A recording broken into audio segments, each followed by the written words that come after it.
Greetings, everyone. Richard Solomon. How are you all doing? We have a phenomenal show because we got a great host. In fact, you know him because you listened to him. George Walsh, knocking on Dylan's door on WCWP 88.1 FM radio. So Richard, thank you for having me. All right. Let me tell you, this is like old home week because we have these station meetings. Of course, there was a time during the epidemic where nobody saw anybody. but the coolest thing is a radio station is like a family, and everybody's got sort of their niche. There are the people that do the talk shows. There are people that do the music shows. It's all really, really cool stuff.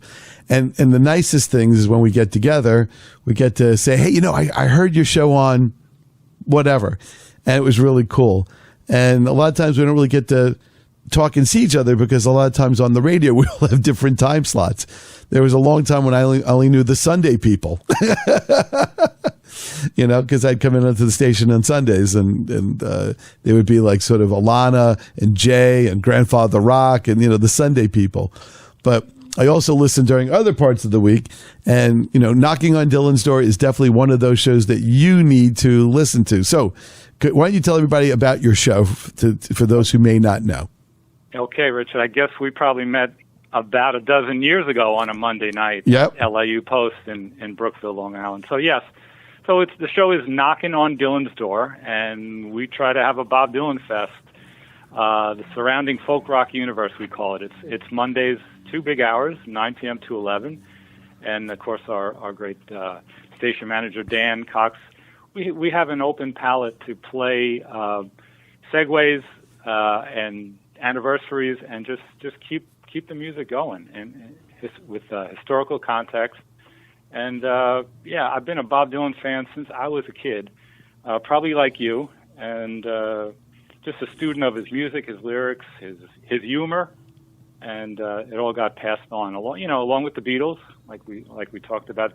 Dylan and the Beatles, the pillars of early '60s rock and roll. We call it the Renaissance of rock and roll back then. So let me ask you some tough questions. Is Bob Dylan underappreciated today?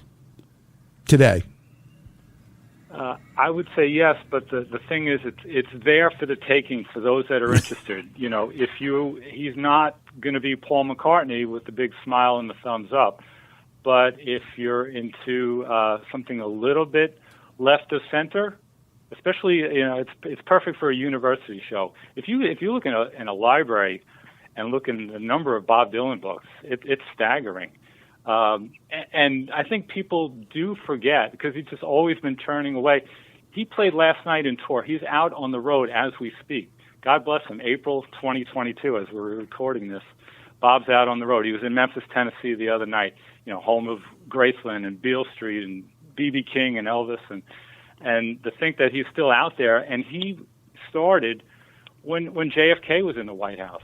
So there's probably people that have no clue about his history and how many brilliant songs that he's written and how many covers of people that have covered Bob Dylan songs. But, he was a sponge growing up. He came from Jewish parents in Duluth, Minnesota. And before the age of 20, he did 1 year of college. He came to Greenwich Village as a folk singer and made his way to the top. He got signed by John Hammond, Columbia Records, who, of course, had signed Billie Holiday and later Bruce Springsteen. But he just had a determination, like Rags to Riches, like Madonna, or like Bob Marley, or who knows why 4 kids from Liverpool make it. You don't know. Why does Elvis Presley make it? There's a God-given talent, there's a determination, and he's obviously has that. And the right timing. The right timing, the folk boom of the 60s. He was actually a big fan of early rock and roll in his high school days. They loved the Little Richard music, the Elvis. He actually saw Buddy Holly in concert at the Duluth Armory 3 days before Buddy passed in that tragic plane crash. The day the music died that Don McLean wrote, with Richie Valens and Big Bopper. So, Bob was mesmerized by Buddy Holly, and that was obviously a a loss because he was way ahead of his time. That somebody would write his own songs, sing his own songs, play guitar, not be afraid to wear glasses. But it was a real thing. But Bob loved Robert Johnson blues. He loved obviously Woody Guthrie. He became like a Woody Guthrie clone after he read his biography. And he, like you said, he came to Greenwich Village in the right place, right time. His second album was the one that really just took off. The Freewheelin' Bob Dylan. He's walking down a snowy village street with his girlfriend Suze Rotolo, just looking really cool. It was like, I'd love to be friends with that guy. And the songs that he wrote, "Blowin' in the Wind" as a 21-year-old kid, right? To have that knowledge. "Hard Rain's Gonna Fall" was an epic. I mean, Pete Seeger was blown away by that, and I think many people were. Wasn't that about nuclear war? Yeah, well, there was the Cuban Missile Crisis in '62, and Bob said, that was partially inspired by it. He never wanted to be pinned down too much, but certainly of the times there was the Cold War going on. Bob later wrote a book, his autobiography, and it's just certain chapters. He talks about growing up, and then a chapter on the Village, and a chapter in 1970 after Woodstock, and then one in 1989 in New Orleans, called Chronicles Volume 1. Hopefully there'll be a Volume 2, but I recommend that to our listeners without a doubt. But he loved Nat King Cole, Glenn Miller, Muddy Waters. I mean, you just name it. Interesting fact, you say underappreciated. The famous March on Washington, August 28th, 1963, Martin Luther King's "I Have a Dream" speech, right? Bob Dylan, you could say, was the opening act. He, along with Peter, Paul, and Mary and Joan Baez, sang on the steps in front of the Lincoln Memorial right before Martin Luther King spoke. So that's pretty amazing. It's funny that you called it the opening act, but it's very apropos because he was sort of larger than life, and it's kind of what you were talking about before, which is the young age. When you think about it, you think of some of the songs like that Brian Wilson wrote, that Paul McCartney and John Lennon wrote. Yeah. These guys were in their 20s, and they wrote, and Jim Morrison, and they wrote profound things that were light years ahead of their age and probably their experience. And yet those songs resonate with millions of people, are philosophically profound, and have a great musicality on top of it. I mean, you think about, well said, you think about like a good protest song. Think, Dylan's "Hurricane" is a really good protest song about civil rights and justice and all this other stuff. Absolutely. But it's also got a great tune to it. Oh, it rocked out. Yeah, that's on the album Desire in '76. By then, he was really rocking. But the story of Reuben Hurricane Carter. And, of course, they later turned it into a film, and Denzel Washington did a great job as the star, as the boxer. But, that album. Go ahead. That album had some great. I think Black Diamond Bay was on that. Oh, I love that song. ISIS was on that. Mozambique. Yeah. I like to pick a good one. Mozambique. Yeah. Just it's funny though. Some of this stuff is not really played on most radio stations out there. I mean, I'm not talking about you. You're the gem that we have. But when you think about it, there's so many Dylans when you think about it. Like there was the time when he toured with the Dead, and the album was Dylan and the Dead. And yet, even when you listen to the Grateful Dead radio programs and shows and podcasts and things that are out there, you don't really hear a lot about Bob Dylan. I don't know if it's because of copyright reasons or it's just, I don't know, one of those things. But I actually saw Dylan and the Dead play together, and I have the album, of course. And you look at them, and they're very different, but they're not very different. Musically, they're very, very different. But when you see them together, it's kind of interesting. And yet, the Dead covered All Along the Watchtower, but I don't know. So it's funny how many people have actually covered All Along the Watchtower. I think Dave Mason did it. Well, Hendrix is like the one who really, I think, did the best version, if I could actually say that out loud. Right. Because when Jimi Hendrix played All Along the Watchtower, there was something very deep and penetrating and powerful and just it extrapolated everything of Dylan and electrified it, magnified it. But it is. Supposedly, it was recorded within a few weeks of him hearing the record. Yeah, he just pulled that one out and said, "That's the one I want to record," and he did. Yeah. I was listening to a Hendrix show somewhere, and I don't remember where it was, but he actually said, "Oh, this is something we're working on right now," and it was just so funny how it's like you were seeing like the beginnings of the song actually being played live, because he said, "We don't really know this that well yet." And that was kind of interesting.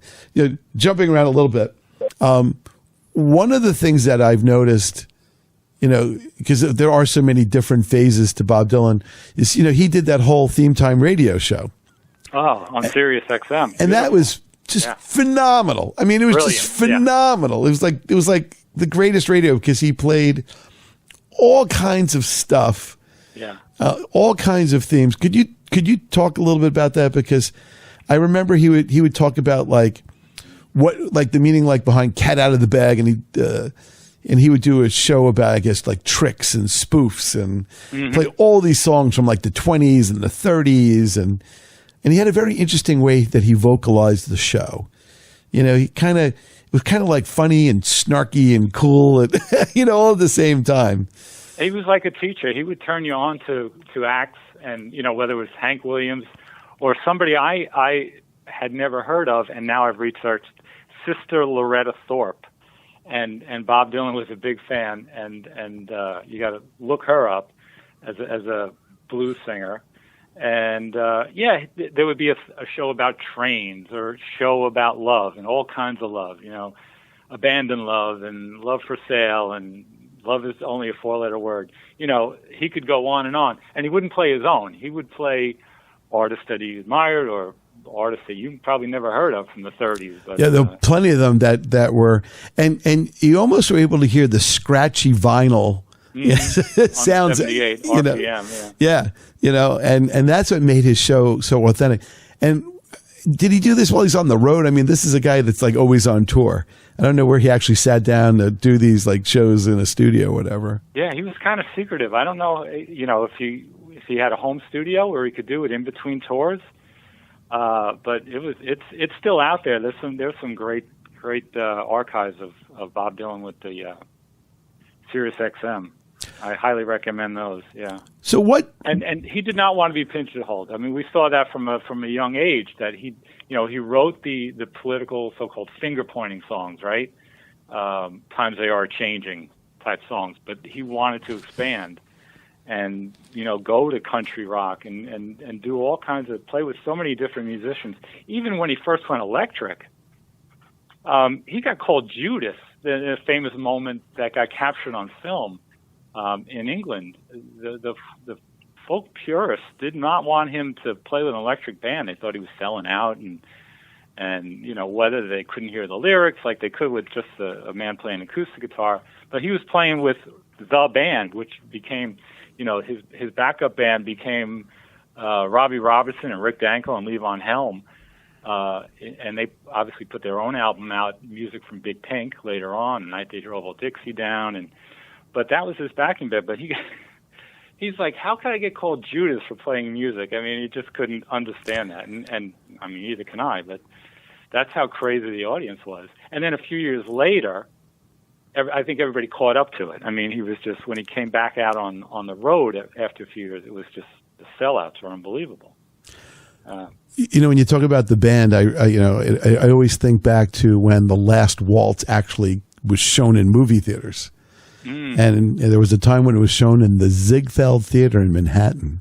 And it was interesting to see all the people, and you look at all of those band members, Robbie Robertson, they all looked so much younger,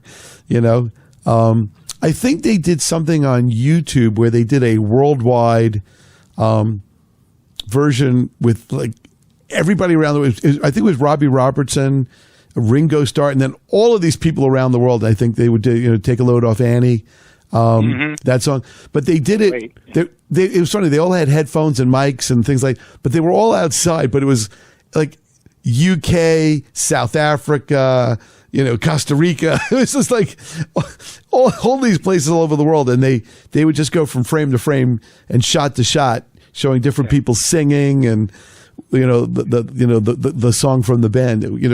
Speaking of which, we had Amy Helm, Levon Helm's daughter, play at my father's place. Right. I think in maybe 2019, and I think she's still touring. And there's a great picture of her next to her father's picture at my father's place in Roslyn. So that's kind of a cool thing. They still have the barn upstate, right? I'm sure they do. I'm sure they do. Yeah. Yeah. Good. Amy's keeping the music alive. Good. And I think she's playing a Cafe Wah, because I think I was in the city walking around by Washington Square Park. Yeah. And I think I saw a poster of her either having recently performed or about to perform. And even though we're supposed to have evergreen shows and not talk about time, so she's out there. So you should definitely, for all those people out there, look her up, because it's great musical heritage and legacy, and and that kind of takes us back to sort of the Village, where. So we have to go for a break, but if Bob Dylan today could go into a time machine and talk to the Bob Dylan of the 1960s, what do you think he would say to himself? I'm going to let that hang for a second. This is Richard Solomon with WCWP's George Walsh. We will be right back.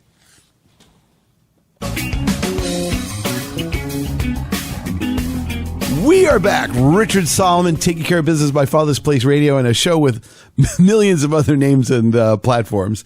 We are with George Walsh, and George Walsh is the person to listen to for all things Bob Dylan. And we are fortunate as a radio station to have someone to play the music of Bob Dylan, put it into context, and there's just all the rich history and insights and backstories. It's just a great thing. So when I talk to him, I feel like I'm in a class learning about music from the 60s to now, and folk music and all the cool stuff, which is not really done anymore on radio. A long time ago, artists were interviewed on commercial stations. They'd pop in, they'd be touring. It wouldn't be that much of a surprise to hear Carol Miller interview Aerosmith at WNEW, and you'd be there listening to it in your car. And now it's just very different. So at least we have people like myself who appreciates that kind of interview, and we try to bring a lot of artist interviews, but we also try to have experts like George on to provide a lot of context, because sadly, I don't have Bob Dylan's cell phone number, so we won't be able to get him to come on the show. But so the question I had before the break was, if Bob were to somehow clone himself or go into a time machine and meet the 1960s Bob Dylan, what would he probably say to himself? Save your money, kid. Be careful what you sign. Doesn't always work with just a handshake. I think he's okay financially, but there's a lot of musicians that got burned in the early days. Even Lennon and McCartney signed away with Dick James, but that's probably it. I don't think he would change too much. I think he, you look back and you'd say, I'm all right for the most part. The number of songs he wrote, though, I don't know if he gets the credit. Between 65 and 66, he was really on a roll. When Like a Rolling Stone hit, everybody wanted to cover a Bob Dylan song. And you look up a song like Times They Are Changing. Even Simon and Garfunkel covered that one. The Beach Boys covered that. So many people covered Bob, like the Turtles, It Ain't Me, Babe. Sonny and Cher. Cher sang some great Bob Dylan songs. Nancy Sinatra. Old Blue Eyes' daughter there. Man for Man had a big hit with the Mighty Quinn, if you know that one. Yeah, yeah. Holly's from England. Obviously Peter, Paul, and Mary. Nina Simone. How about William Shatner? You ever hear Captain Kirk cover Mr. Tambourine Man? No. Gotta look that one up. I do know that he did an album, yeah. Yeah. William Shatner covers Bob Dylan's Mr. Tambourine Man. You talk about an acquired taste, but, Well, it's interesting. They're both people from the 60s,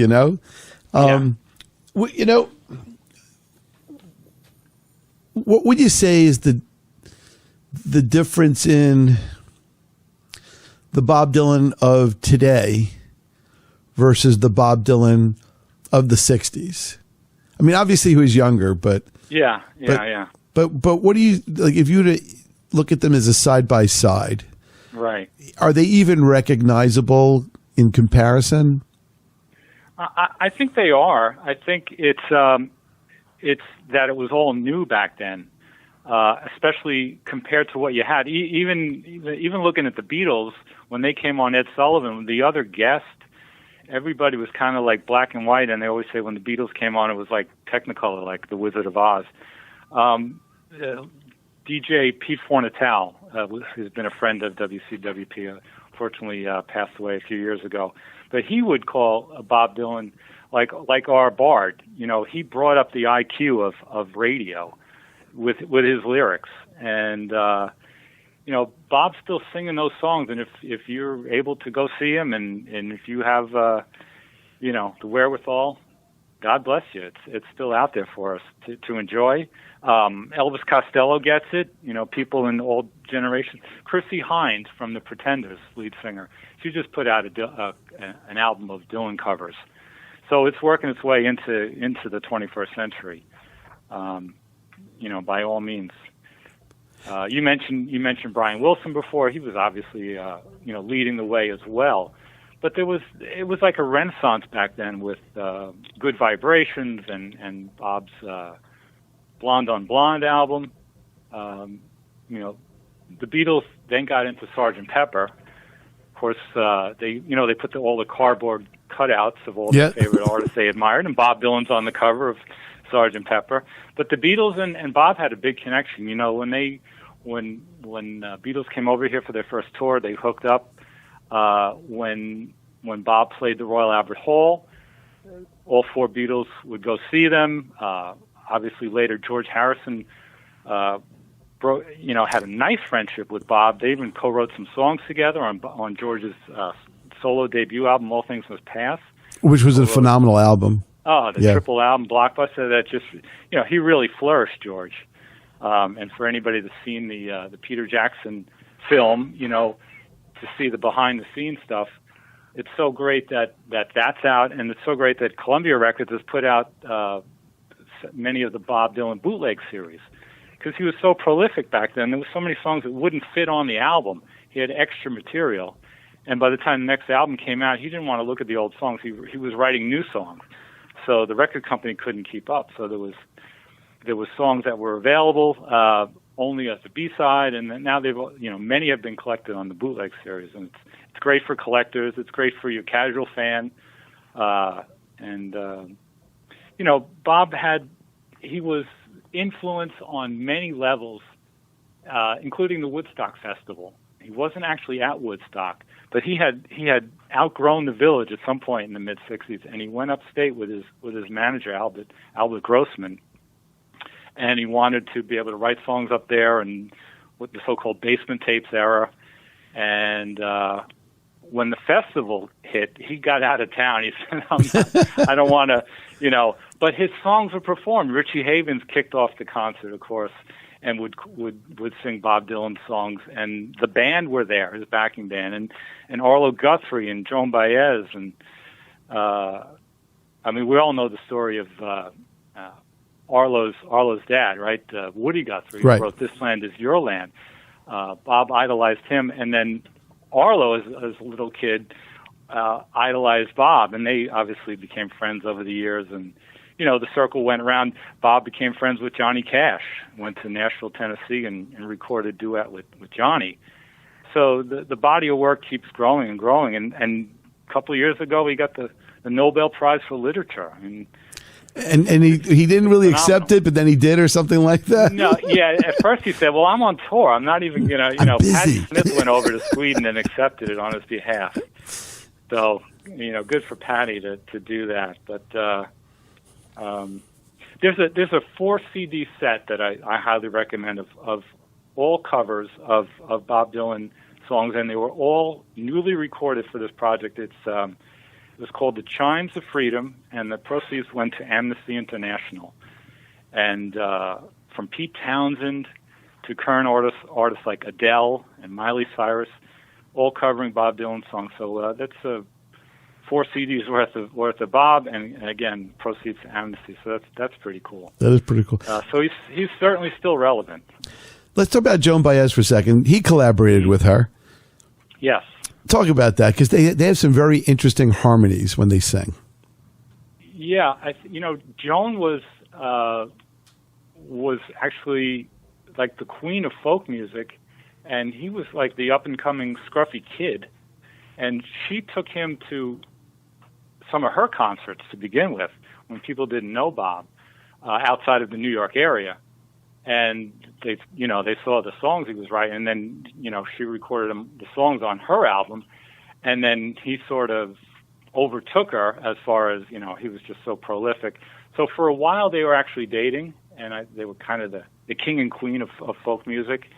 Later on in the 70s, there was the tour called the Rolling Thunder Review. I remember that, yes. Yeah, there you go. And Martin Scorsese actually put out a film about it recently, about the footage, and they reunited. Joan was on the tour.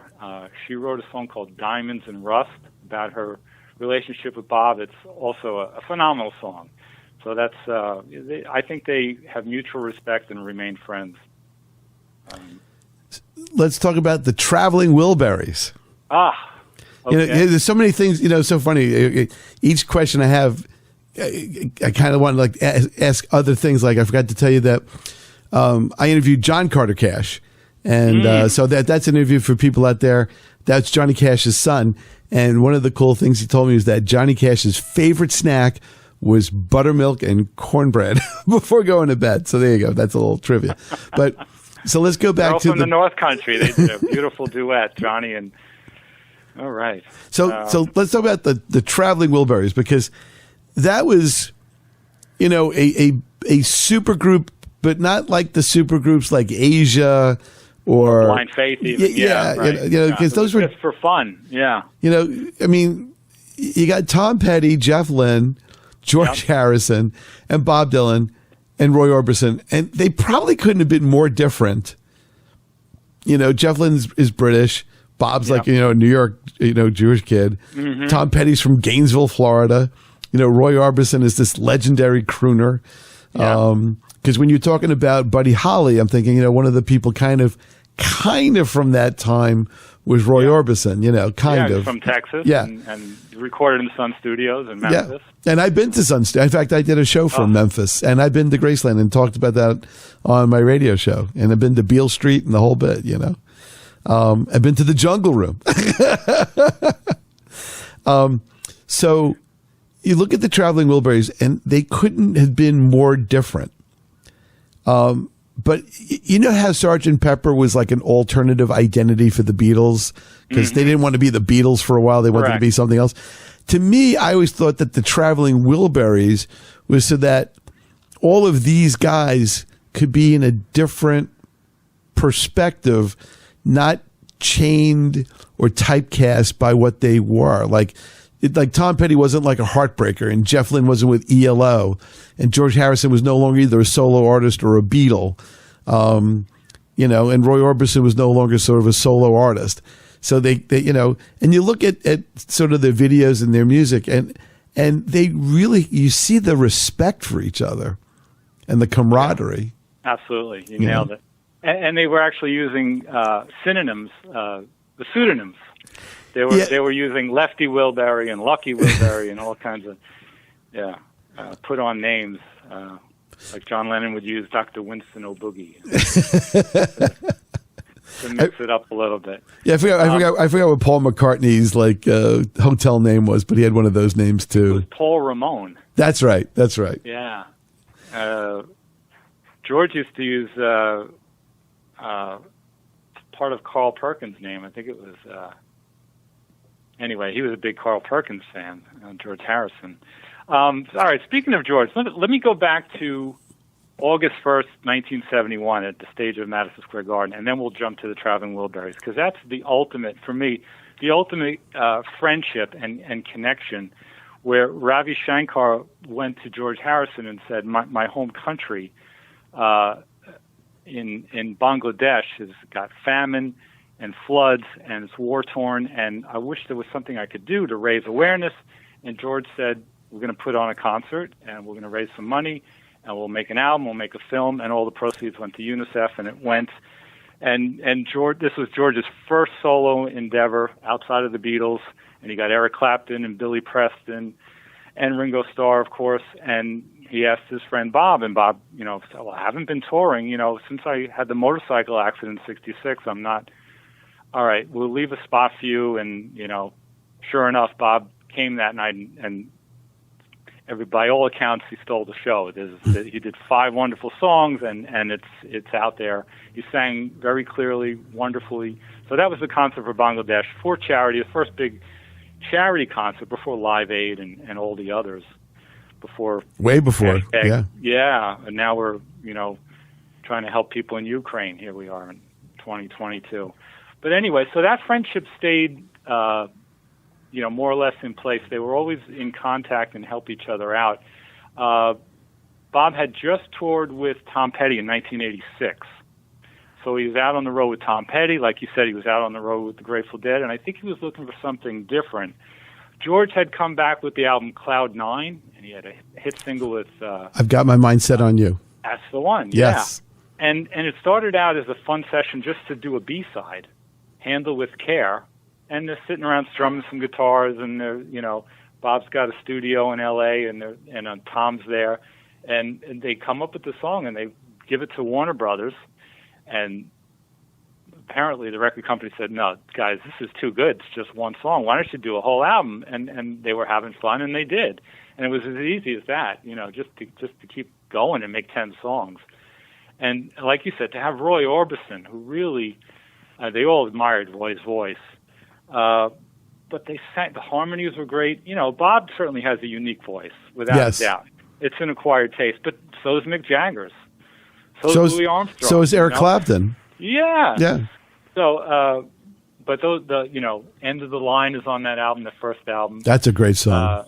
Well, it's all right. Yeah, like a train, just chugging forward. And unfortunately, Roy passed, but they did do a second album with the 4 Wilburys, which is also, really got some wonderful music. And, we jump around with that. That's one thing good about the show is there's so many connections. Roger McGuinn and the Byrds have covered 20-plus Bob Dylan songs. Traveling Wilburys, Bangladesh. There's so many influences. But Traveling Wilburys, very unique. And great humor. Tweeter and the Monkey Man. There's a lot of funny lines there. So George Harrison was a big fan of Bob's. It's interesting because Bob probably has lost so many friends, and you think Tom Petty's gone, George Harrison is gone, John Lennon is gone. I mean, there was just so many people who are either his contemporaries or people he respected. Obviously, the elders like Buddy Holly, they died tragically young, but. Bob, the thing that's sort of very interesting about Bob Dylan is that it's like kind of what I'm going to amplify what you said is you could still see him on tour. He's kind of always been on tour. Yeah. And that's the amazing thing, because there are very few people who have been as energetically touring in a prolific and sustaining way as Bob. I mean, a lot of people take breaks or they broke up and they reunited after long periods of time, but And he obviously doesn't need the money. He does it because that's what he does. I think, the couple interviews that he gives, he's usually pretty private, but I think he just feels he's a link in a chain, like Robert Johnson or, some of those artists that he's played on the Sirius XM, Reverend Gary Davis down in the Village, doing fingerstyle guitar. I mean, I was mesmerized by seeing Bob at a young age. Just this guy with a harmonica and an acoustic guitar and the songs that he wrote. And, I started playing guitar, and my brother did too, and very, very inspired by Bob. And then, like you said, he's all, from rock to country to Traveling Wilburys. And I think, he was smart enough to stay away from the excess that was going on.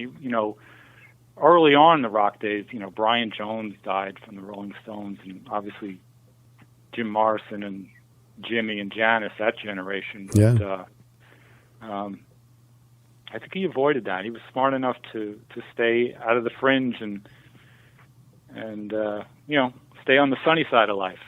Well, speaking of the sunny side of life, we have to take a hard break here. We'll be right back.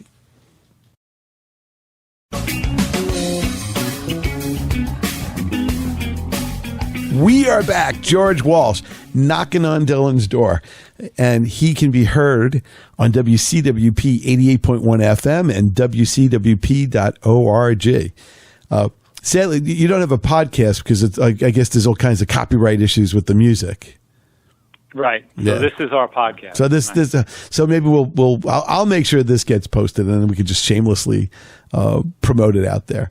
I happen to always have a special place in my radio heart for all the people at WCWP. We all work really hard. Everybody has such great knowledge and wisdom, and we have somebody in our station family who's working on a project involving pirate radio from the 1960s. So there's all kinds of cool stuff.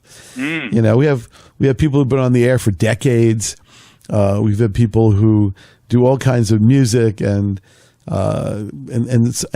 things like rock and history and This Day in Rock, and we got just great stuff. And the music that they play is really, really neat too. You hear a lot of interesting covers that you would not normally hear in other places. So speaking of Elvis, how's that for transition? Elvis and Bob Dylan. Let's talk about that. Elvis Presley, and you were down in Graceland, I was. Jungle Room, as you say, and from Tupelo, Mississippi, right? Bob Dylan was obviously a big fan. So were the Beatles, and who wasn't back then? I mean, in 1956, Heartbreak Hotel.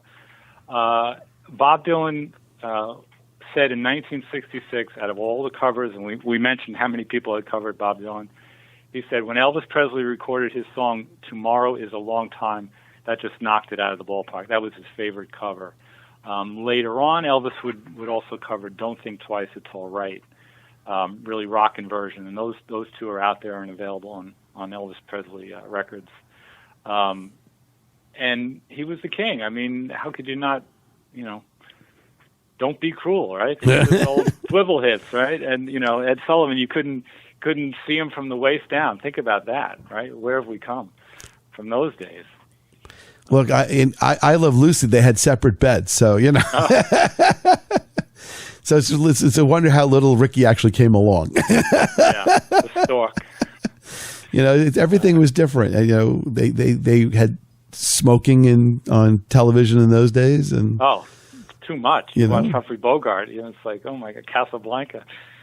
Hey, look, I watched the original Rocky movie the other day, and I was amazed at how much Sylvester Stallone smoked before he, as the Rocky character, before he got into the big training session, for the fight. That's probably one thing. If you go back in time, you'd say, "Okay, guys, I don't know if you realize this." Hey, look, cut out the cigarettes. But look, there was a lot of things that that over the years.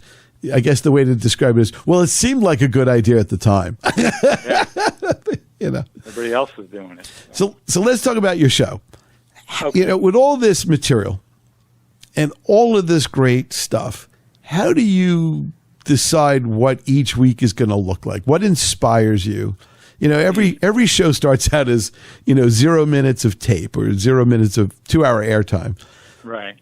How do you decide, of all the things to do, what to play and what's newsworthy and right. So I definitely have a few hardcore listeners who email me with some requests, which is great. Some longtime listeners, and they'll give me some suggestions. Sometimes it's driving into the studio that night. What else is on the radio? Whether it's a polka song or who knows what.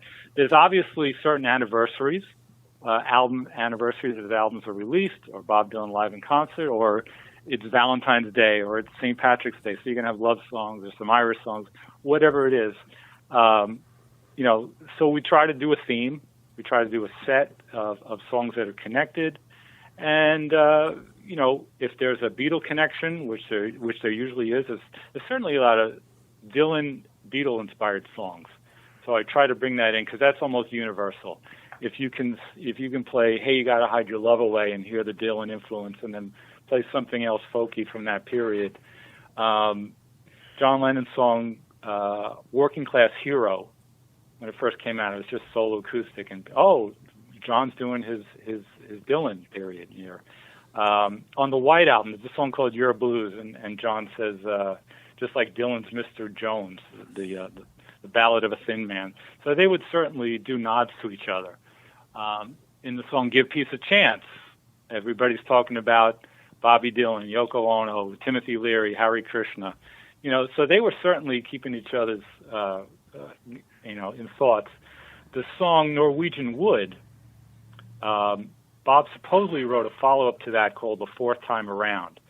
And John, I think, was initially offended, but later on he said he was flattered, because he thought he was sort of, making fun of him. But then he said, all right, it's okay, it's cool. So they saw each other at the Isle of Wight concert in 1969, and there was talk about possibly the bands jamming back then. Wow.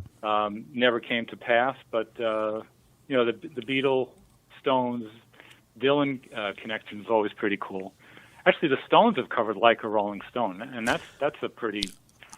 I actually saw that. Cool recording. Now I don't remember if I saw that live, or I saw that on a like a TV show. Yeah, because I've seen the Stones a few times, and I'm pretty sure I saw them do it live, and I was like saying to myself, why haven't they done this sooner? Because it's perfect, almost so obvious that that's the song they should be singing. There's a song on the Beatles album "Let It Be," and it's called "Dig It," and it just starts out with the same chord progression. Unless you realize, you probably heard it 100 times, that John is saying "Like a Rolling Stone," and then he yells out BBC, BB King, Doris Day. But the inspiration was Dylan's "Like a Rolling Stone" to start that song off. There's a professor that I met once. His name is Christopher Ricks, a very British literary professor. He teaches at Boston University. He came down to Adelphi, and he gave a lecture on why Bob Dylan was the greatest living user of the English language. And I was just like, wow. Just blew me away. So you have that angle, you have the intellectual angle, you just have the fun angle. I just want to hear the song and enjoy it. And so there's the light country, and there's the heavy Sad-Eyed Lady of the Lowlands, which takes up a whole side of a record on side 4 of Blonde on Blonde. So a long time ago, rock and roll people, when they talked to the media, were kind of funny and hilarious. Like, I remember somebody asked George Harrison, like, what do you call your haircut? And I think he said, author. Exactly. And they were spontaneous, they were funny, they were snappy. When you listen to Bob Dylan's Theme Time Radio, there's all of these, either jokes or insights or witty comments. Yeah. You don't really see that anymore. What happened? Yeah. What happened? Did it all just get? I think he's still. I think I'm not talking about Bob Dylan. I'm talking about everybody in general. Yeah, in general. yeah. Because I think Bob still has doing it. That long. They don't do the press conferences. When the Beatles landed at JFK, right? How do you find America? Turn left at Greenland. Right? I mean those were hysterical. Bob gave a couple of those press conferences back then. There's a good one, KQED in San Francisco. Bill Graham is there, and there was a PBS show. I think Allen Ginsberg and a bunch of the beatnik poets, but he's still funny. George Harrison would always say Bob was so funny, but we didn't always see it. He obviously had the serious side, but he had influences from Lewis Carroll to James Joyce to We Shall Overcome. I mean, there was certainly a positive message in his music, and also the civil rights songs of the early days, very inspiring. When you first started your show, what were your thoughts about the significance of Bob Dylan, and how do those thoughts evolve to what you feel about his music and his contributions today? Wow. Okay. I guess because I'm a community volunteer, so all the folks at the radio station, alumni and or volunteers. So I was doing it for the love of finishing my day of work and coming down to the radio station. And my mom and dad had 5 kids, and they really, they instilled humor and good work ethic into us, and also volunteer work. And our families always loved music, so I think it probably sparked from that. And all kinds of music, the Beatles on Ed Sullivan to The Music Man, which is now on Broadway with Hugh Jackman, right? Yeah. Beatles covered Till There Was You. But I think there's always something in the history that you can research, and it's great knowing your roots and seeing that Bob came from Minnesota and the Beatles from Liverpool, and then they went to Hamburg, Germany to play in clubs and work out their arrangements, and then went on the BBC radio. They did all this before they came to America, and little pockets of music was happening, whether it was Sun Studios with Blue Suede Shoes, Bob in Greenwich Village, the San Francisco scene with Jefferson Airplane and Grateful Dead, the reggae music going on in Jamaica. I mean, we were very lucky to live where we are, to be able to have all this in our lifetime. It's a wonderful thing. And being New Yorkers, we're also very lucky, to be able to go down the Village or go to Radio City or the Beacon Theater or so many great theaters that we have here. All towns have that, but we are certainly blessed. So I'm also carrying on the link in the chain. So that's the way I look at it. And I keep on the sunny side of life. So how do you look at Bob Dylan today? And how does that viewpoint differ from when you first started? I guess when he first came out, it's just groundbreaking. And now he's just a survivor. And obviously doing it for the love of music. And he's gone through, his spiritual searches. But he certainly helped his friends in need be, whether it's joining Live Aid, whether it's joining Bangladesh, charity concert. He's a hero, and then God bless him. So, and he's a poet. So there's something to be learned. I mean, there's a song. They'll always ask me, "What's your favorite?" And I could never say one. I'll say, "Well, I'll name 5." But "It's All Right, Mom, Only Bleeding." If you look at the lyrics to that, there's so many great lines. He not busy being born is busy dying. If my thought dreams could be seen, they'd probably put my head in a guillotine. So, and his brand new album is called Rough and Rowdy Ways. He wrote an epic song about the murder of John F. Kennedy. It's called Murder Most Foul. Wow. And, it's a heavy piece. I recommend our listeners to check it out. Well, they got to listen to you, play all this stuff. So you're on Mondays from when? 9 p.m. to 11. Okay. And if you don't get us on WCWP.org, there's also the very famous WCWP app where you can put that on your cell phone and then run it through your Bluetooth in your car. So between internet, the app, and the good old FM signal, there's a lot of great ways to listen to Knocking on Dylan's Door. Pirate radio? We're working on that. So just a real quick plug. So speaking of the Beatles, one of the nicest kind of things, the privilege I had, was I interviewed Kevin Howlett of the BBC, who is the archivist for the Beatles, and he's, I think, on one of the BBC radio channels. I don't know if he's BBC Six or something like that. And we talked a lot about the Beatles to the BBC, because that was the book that he created and was sort of doing the radio tour on. And he was just brilliant, charming, insightful, just great stuff.